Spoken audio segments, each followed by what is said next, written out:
Idukot kakenhuan menteri ikong Ampareen Lyngdoh ilayaro yaka Seng Voice of the People's Party VPP nakadaw bakala penyar Tnat yaladi syarilum Garo da kaba bancur baka jinglong marway hakasain himasima kakta shibun yaka roy kapar jong gajela Meghalaya ila banjur halor ke jingkedup lang hapo kasain perthai bad ila penpauru yaka benta jong kipait ba ban bishar benia yaka jing tray kam jong kaseng.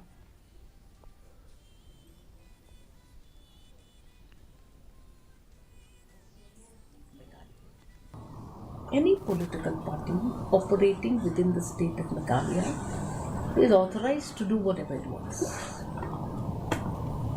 If X party wants to expand its area of operation, nobody can stop it. It is illegal to stop anyone from expanding their area of operation.